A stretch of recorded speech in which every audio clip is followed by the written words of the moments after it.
சின்ன பசங்களுக்கு வயதுக்கு மீறி ஆசைகள் வரதுக்கு என்ன காரணமாக இருக்கும் அப்படிங்கிறது எல்லா பெற்றோரும் யோசிக்கணும். அதை கொஞ்சம் வித்தியாசமாக யோசிச்சு பாருங்கள். நீங்கள் ஒரு 15 இல்லை ஒரு 10 வயசு இருக்க மாதிரி யோசிச்சு பாருங்கள்.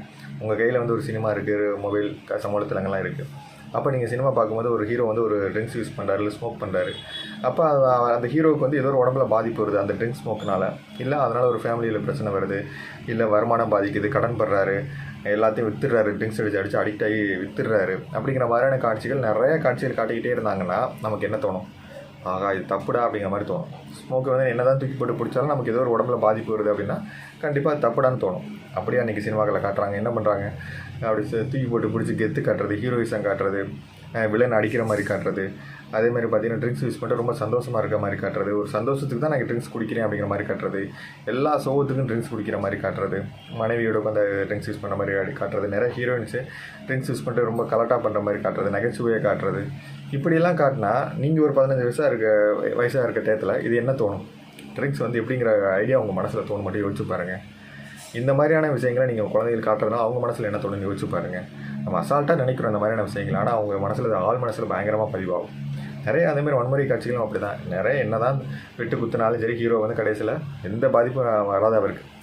என்ன தான் பயங்கரமாக வெட்டுவார், குத்துவார், சுடுவார், அடிப்பார், உதப்பார், ஆனால் அவருக்கு எந்தவித தண்டனையும் கிடைக்காது. இதை பார்க்குற பசங்களுக்கு என்ன ஆகும்? பயங்கரமாக அவங்கள மனசில் டெம்பரேச்சர் விட்டுகிட்டே தான் இருக்கும்.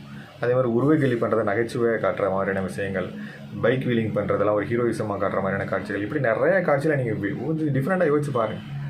அப்போ அந்த பசங்களுக்கு அது என்ன தோணும் மட்டும் யோசிச்சு பாருங்கள். உங்கள் பசங்களுக்கு 15 வயசு, 17, 18 வயசு, 20 வயசில் காட்டும்போது அந்த பசங்களுக்கு என்ன மாதிரியான எண்ணங்கள் தோணும் மட்டும் யோசிச்சு பாருங்கள். நான் ஏன் நிறைய பொழுதுபோக்கில் நான் அவாய்ட் பண்ணணும்னு சொல்கிறேன் அப்படின்னா இதுதான் ரீசன். எந்த பொழுதுபோக்குலையுமே இது அதில் உள்ள பிரச்சனைகளை காட்ட மாட்டேங்கிறாங்க. அதை வந்து ஒரு சந்தோஷமாக தான் காட்டிக்கிட்டு இருக்காங்களே தவிர, அதனால் என்னென்ன பின்விளைவுகள் வருங்கிற மாதிரியான விஷயங்கள்லாம் சமூக தளங்களில் இல்லை. எல்லாத்தையுமே சந்தோஷமாக காட்டுற மாதிரி தான் நிறையா விஷயங்கள், ஆபத்தான விஷயங்களையும் சந்தோஷமாக தான் காட்டிக்கிட்டு இருக்காங்க. அதனால தான் நிறையா பசங்களை அதுலேருந்து விடுபட வைக்க முடியல.